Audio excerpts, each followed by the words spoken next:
Well, hello everybody. It's Record Time with Chris, episode 21, and I'm so glad that you're watching. And if you wouldn't mind subscribing, that would be really cool. That'd be great. Got some interesting things today to talk about. First of all, what you're listening to is this, and we'll get into it just a little bit more. We'll get into it more later. And we also going to talk about the Deep Purple box set that came out 2 months ago.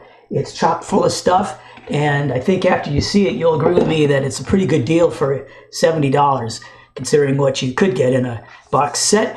But let's talk about some pre-orders first. Yes, let's do that. So, Record Store Day, as you may know, has started its own vinyl club. And this is one where you don't have to join every month. It's just that Record Store Day itself is trying to curate and put out some interesting releases on its own. And we're up to the 4th and 5th one. So here is the 4th one. It's Mike Watt, Contemplating the Engine Room, and that's a picture of his dad on there, so it's certainly appropriate. We're right around Father's Day now, and it's about his dad and the other two guys who worked in the engine room, but also Watt sees those three guys as the three members of the Minutemen. So his youth, his father's youth, young manhood, emerging adulthood, that's what we call it now. So that's really cool. The band is Mike Watt. Obviously, Nels Klein's on guitar, and I can't remember who the drummer is, but it's just those three guys. And I remember I saw that tour; they were incredible live too. So I hope that you check that out. That's going to be limited to pretty much whatever number of pre-orders we get. So if you're interested in that Mike Watt record, first time on vinyl, by the way, that's what we're going to do.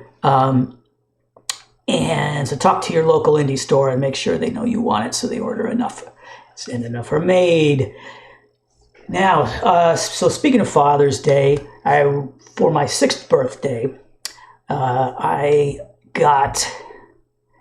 asked for something new by the Beatles, and the reason I did that was because I had my dad's copy of Meet the Beatles, and on the back side, on the backside, the bottom, there was a list of other Capitol Beatles releases, and it said that something new had songs from A Hard Day's Night. So I said, "Oh, Dad, could you get that for me for my birthday?" "Yeah, sure." Got it for my birthday. But I got fooled the same way a lot of people did. That the really cool songs that are in the movie weren't on that. I should have known better. The title song, the great stuff, wasn't even in there. And I had seen the movie at school, so I knew that we didn't have the right songs on there. So my dad somebody gave me $5, which was a lot of money to me. And my dad took that $5 and went out and bought me A Hard Day's Night soundtrack.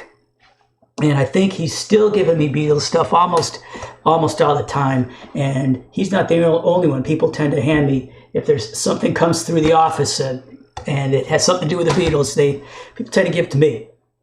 So that's cool. What's the next pre-order? Now, Desmond Dekker and the Aces. This is Desmond Dekker's first album. 007 parentheses Shantytown was his first big hit, and it's from, I think, 1967. This is Record Store Day Vinyl Club number 5. So you've got, again, I think it'll be out in September, but this is, if you're into it, definitely let your local store know about it. We've got the pre-orders up on our website. It's on the collectible vinyl page right now, I think. So this is pretty exciting, and I put a video of the single on there for those of you who might be interested. Now, let's see, what's the best way to do this? So here's a pre-order that I have in hand. I just got them. These will be out in a couple weeks. As a lot of people know, you probably know Audio Fidelity is one of my very favorite labels. They're an audiophile label. So 2 of their upcoming releases, Blue Cheer, Vincebus, I can never pronounce it, Vincebus Ereruptum, and Spirit's self-titled album. These are stereo SACDs.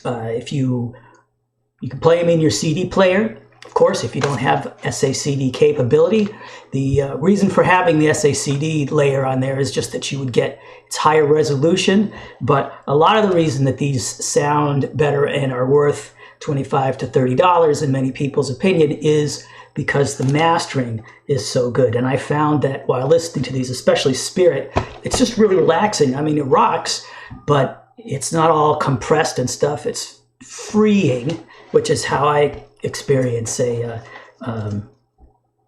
larger dynamic range.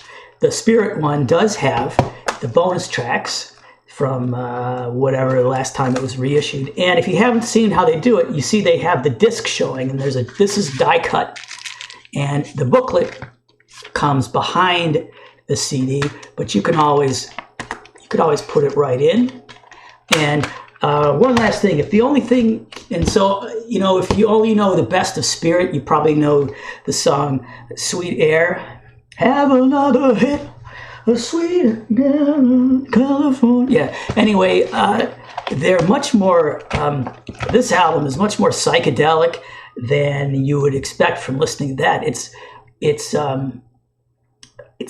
They're from California, but there's, they're not like the Doors, they're not like Jefferson Airplane or the Dead, but they've got elements of that, but a lot of elements of the more arty British late 60s pop music. It's a really interesting album, and definitely I recommend it. Blue Cheer, again, the same deal. The booklet's in the back. Now this is a pretty key early, like, proto-metal album, and they had, I think, Summertime Blues was the hit off of this, their version of that.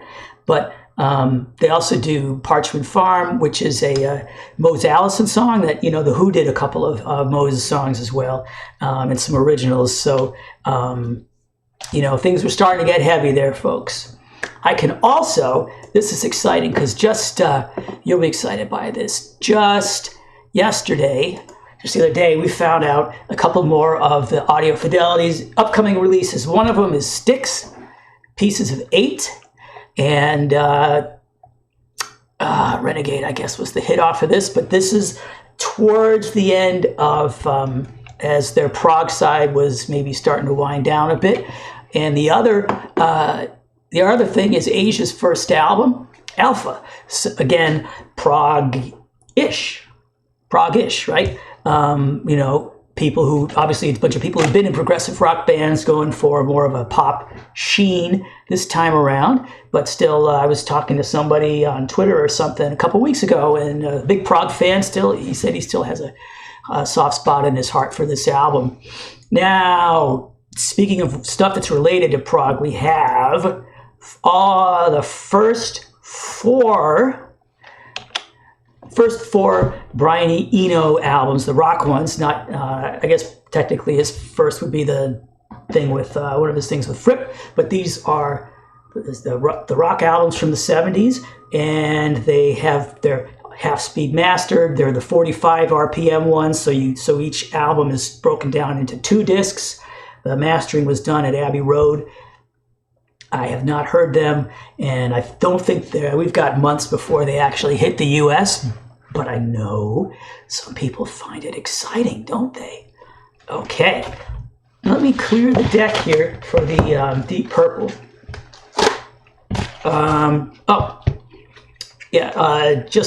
Just came out, Big Star, Best Of. It's got some of the singles mixes on there. If you don't have them, I know the song In the Street, I like the single one. I think is a little more rockin'. I forgot to give away the Ani DeFranco CDs last week, but that's okay because the CD came out, but the vinyl is still not out yet. Binary is her new album. So if you want the Atlanta disc, these are the legal bootlegs from her site, the Portland, Oregon show, or Sacramento, just leave a note down in the comments and tell me which one interests you. And yeah, that's what we'll do. That's what we'll do. So Deep Purple. Deep Purple. All right. Big box. And it has, you know how people, they will, this is under the shrink wrap, and you see how it's just held on with like a little stick, little bit of stickum stuff there. You could take that off. I'd like to keep them on if I can. So enormous box. As you can see, it's that thick and it's completely full. Let me show you what you see when you open it up. So what do we have? Well, new studio album produced by Bob Ezrin, who did the last one, which was called Who Cares? And here we are. It's the same cover. It's got a nice, you know, fold out.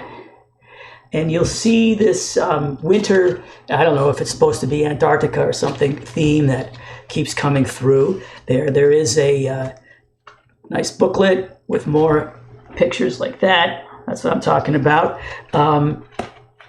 It's, you know, it's a good album. Don Airey does a great job of playing the, you know, keyboards. He's been in the band for a while anyway, since before John Lord died.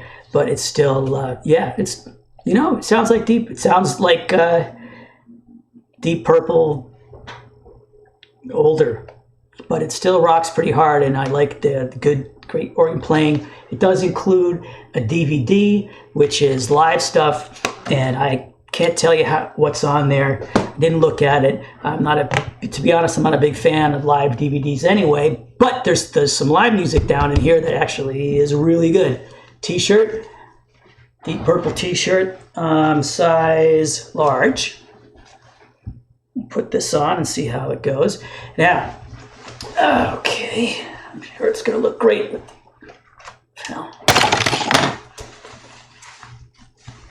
Okay, now, here we go. Okay, next up, looks like a big fold-out poster of the album cover. Yes, it is. Here's the image. Just imagine it this big, probably, I don't know how big it is, 18 by 18 square. Deep Purple sticker. And here are a bunch of thick cards. And they have, I think a lot of these, at least some of these images are in the booklet, pictures of the band. They're on nice, pretty thick cardboard, glossy prints. Like these are nice. I like this one a lot. Dressed up like sled dog team. Now, that's not it. There's more. There are 3 10-inches.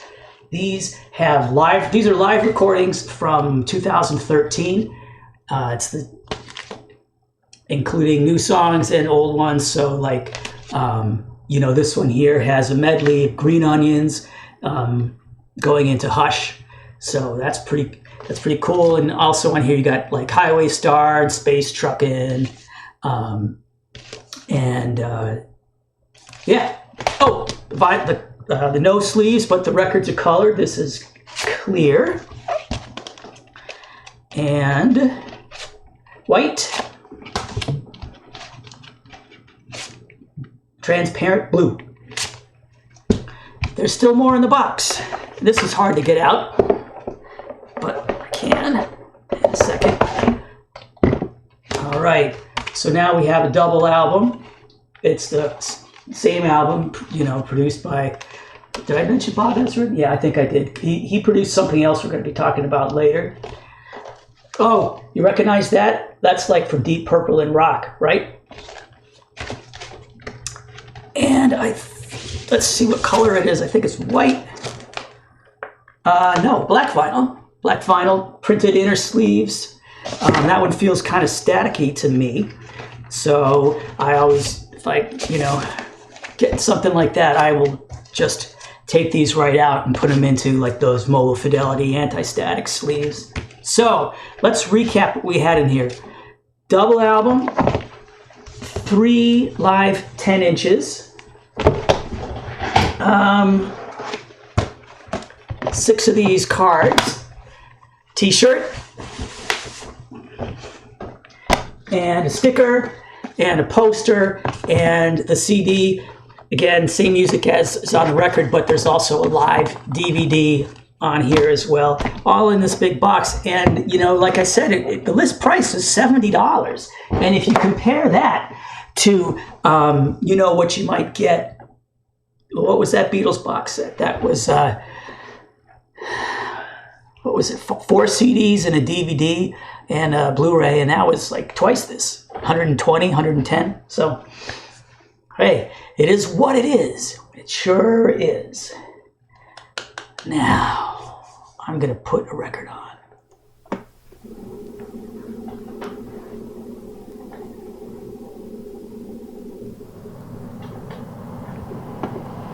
In heaven, everything is fine. In heaven, everything is fine. In heaven, everything is fine. You got your good things, and I've got mine.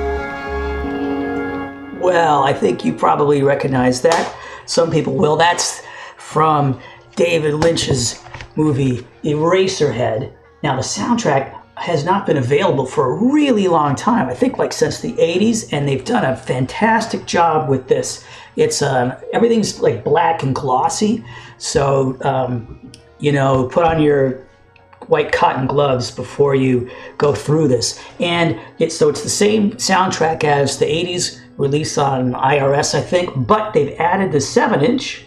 The Lady in the Radiator song is on the 7-inch on the A side. As you see, it's silver, as you saw. There it is, it's silver. And the B side is a song called Pete's Boogie, which was not on the original soundtrack. And I'm not going to tell you anything more about that because you should just be surprised. Now, let's see. So that's similar. There we go to the, you know, the original art, but we get a lot more pictures of from the you know, stills from the movie. Remember this one? If you've seen the movie, then you know what I'm talking about. There's also, there's more than I thought in here. We have, whoa, yeah. These are on gray paper, so you can see how it's kind of, yeah, look. Right. Freaking out by the, that's when he turns, that's the guy from the beginning, right. And we have booklet. I think it's about 16 pages, looks like it. Back cover has an ad for it. And let's just see, photographs. There's a little thing David Lynch wrote. Here we are, stuff from the movie. Outline. Whoa. Sequence number 1. Black planet in space. A shack on the black planet. Levers being pulled by the man in the shack. Huge machinery starting up. A trip through black water to an opening. Remember that? Wow. A little bit of an incomplete storyboard. Yeah. Wow. Yeah. There's the hallway. There's the hallway outside the apartment. So that's awesome. Wow. What a great thing. So I think the label sold out of that immediately. It just came out. So if I were you, I would run to get a copy of that. Because wow. Now, what was that other record I showed you? Remember the one I had on at the beginning? So, Music for Heavenly Bodies. And as you can guess from the cover, and how proud they are that they're stereophonic, this is some of that early 60s space age exotica. But what makes this interesting is, it's all, Paul Tanner plays everything on something called an electro-theremin. Now, he was a trombone player, and he happened to be at a session where somebody was playing a theremin, and he thought that was pretty nifty. Of course, you think of a trombone player, who likes to, they have those slides, right? right? So I guess I can see why they would be into a theremin. So he got somebody to build one for him or something like that. But this electro-theremin, as they called it, it wasn't like you're waving your hands in the air like a traditional one. They tried to, it was all hands-on so that he could have more control over the notes and especially the attack and the release of the note. So anyway, this is those big, lush orchestral things with a lot of percussion, and then the theremin coming, electro-theremin, pardon me, coming in and out, gliding over the top. It makes me think of my father-in-law. Had told me that he would come home from work. He was a salesman, pharmaceuticals. Look at that blue, and he would put on some Mantovani or Exotica, and he would just listen to this stuff. So it makes me think of him. It really does. Now, I don't know if you heard about this, but there was a problem the other day. A raccoon had a run-in with a person, and it didn't go so well. So my understanding of it was that the raccoon was just going down the path, minding its own business. It was maybe a little confused. It couldn't quite remember what it was supposed to be doing. It remembered being bitten by somebody a few days before, and now it's all kind of hazy. But as he's going down the path, he looks up, and all of a sudden, there's a human woman running towards him. So he freaks out. He stops, and he gets all aggressive and showing his teeth and stuff. And the human stops, and he says, "Oh, you're not going to fool me." So he charges the human, and she starts doing some funny dance, and he thinks she's attacking him, so he grabs onto her thumb. He muckles right on there, gets her on the thumb. This is a true story, by the way. He gets her on the thumb, and then he starts to feel somebody tugging at his jaw, trying to make him let go of the thumb. And he says, "No way, I'm not letting go." And so he starts scratching her, and he's scratching her, and he's scratching her, and she's yelling. And then she's thinking, wow, what a crappy day. First, I dropped my iPod or my phone in that puddle over there, and now I got this raccoon biting my finger. I can't get it off. And then, oh yeah. So she drags the raccoon over to the puddle, puts her thumb down in it, and because the raccoon won't let go of her thumb, even though it's drowning, it drowns. So that's just what I'm saying, is that, that's what you get. So don't mess with, I guess the answer is don't mess with women from Maine, because they will drown you in a puddle. So watch out. Now, I think what we can do is let's go through, I'll just quickly go through some other stuff, okay? So also just out, Jason Isbell and the 400 unit have a new album. This one comes with what you can see is a lyric booklet that comes in. That's an indie exclusive. So make sure that you buy it at an indie store so you can get that. It comes packaged right in with it, so it's no hassle. You don't even have to ask at the counter. It's all good. We should also, there are two different versions of the CD as well. So they're identical except for like the barcode and the price, the fact that the one that's indies have costs less than the other ones. So make sure again, if you want the CD, that's a great place to get it, because it'll be much less. I think at Bull Moose, we've got it for about $7, $6.98, $6.97. And also, if you go to bullmoose.com, we have an autographed test pressing to give away. So hit bullmoose.com, then there's a contest page, and there's a couple other things up there right now. But one of them's tickets, and I forget what the other one is. And all right, also out today, Danzig, new album, Black Laden Crown. And what I'm showing you here is the indie exclusive. There were 500 of these, and you can see it's like a red and black splatter. That one, again, the label ran out, so if you want this, hustle to wherever you buy your records and get it now. But there's another color anyway if you miss out. Also out today, Iced Earth, new album, and you can see here it's red with gatefold, and there's a nice like double booklet there.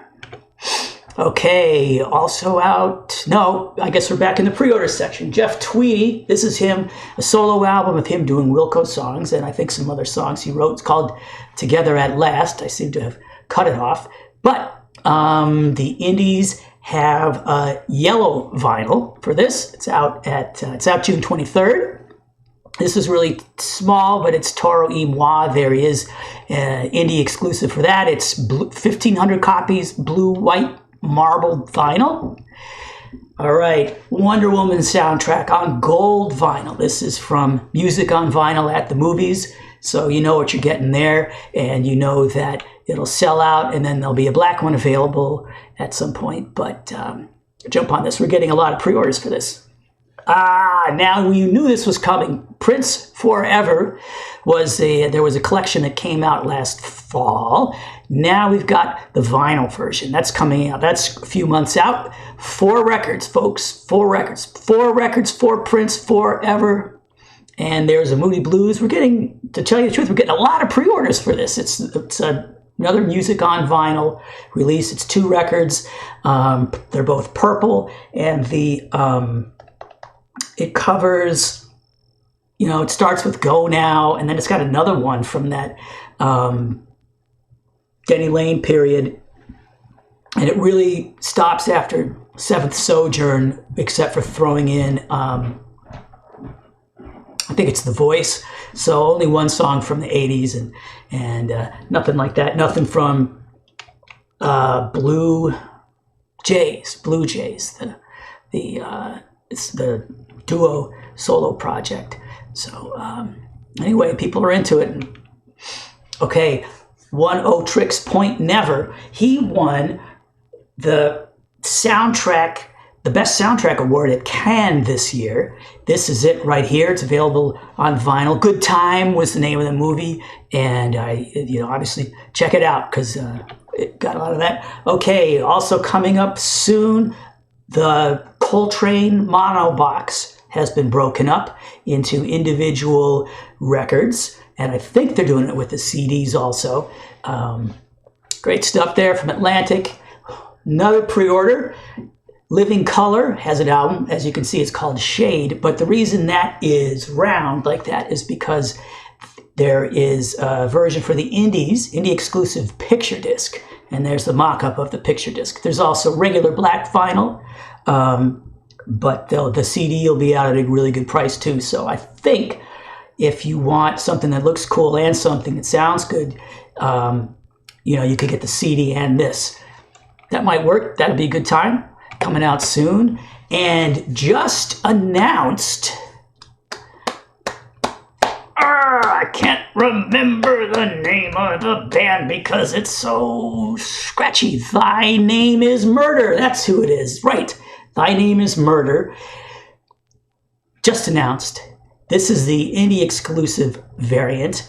And as you can see, it's a brown and like an orange and brown swirl, not so much of a splatter, like Nuclear Blast tends to do. There are 300 copies of this for the indies, and there's also a wide variant here, the white and gray swirl there, and that'll be easier to get.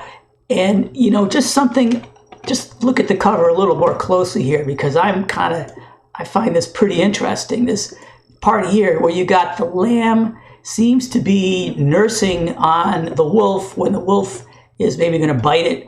I'm not too sure, but I think it's pretty cool. We've also taken the video was released, and so if you go to any of the product pages for Thy Name is Murder, you can hear it, and that single is, it is intense. It's just, it's deathcore, the band's deathcore, but it's like, it just pounds at you, and then, wow, really cool. Now, I'm just trying to remember if there's anything else. Oh yeah, Umphreys McGhee. So this is a fan-chosen live album. The fans chose the stuff, and I didn't see a CD release. I think it's vinyl and I guess digital, but who cares about that? I don't.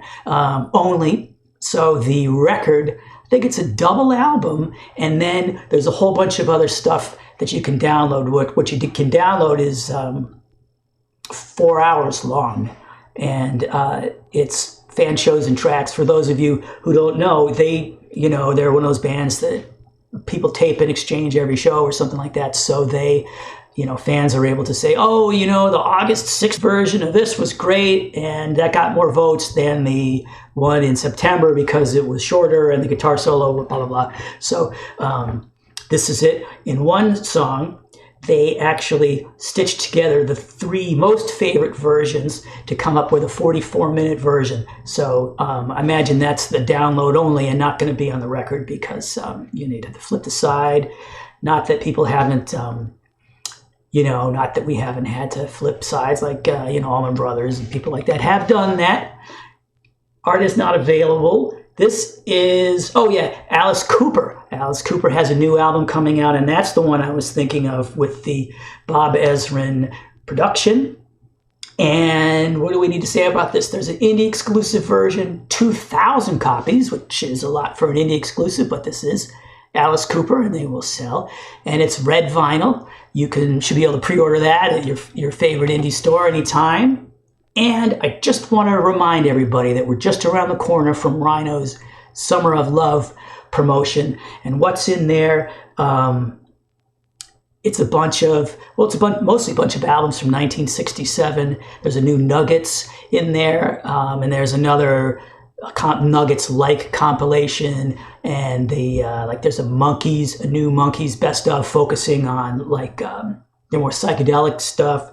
There's a Grateful Dead, and then there are, you can go to our website, but straight up reissues. A lot of them are on colored vinyl of just Peter, Paul, and Mary. The Doors 7-inch with the Japanese sleeve. Light My Fire is not officially part of this, but it's, same kind of idea. Well, anyway, go to our website. It's a bunch of stuff. Oh, The Association. Maybe Beau Brummels. Well, you'll just have to see. But these are ones where you're going to want to get out and get them early. Chelsea Wolfe just announced. There's an indie exclusive for Chelsea Wolfe. So, and that's coming up. That's Oxblood, which I think is like a reddish, like a maroon Oxblood and black. And if you can't tell, that's like her crouching over. And also just announced, I don't have the picture for it, but the Queen is Dead by the Smiths, this being reissued. There's a 7-inch and there's a 12-inch. If you go to our website, we've got the track listings posted on there. I don't have the artwork yet, and here we are back to Mike Watt. So that's the end of that long list. And as you notice, there's a lot of action for the indies this time around, huh? Well, so long. I hope till the next time you are listening to something awesome.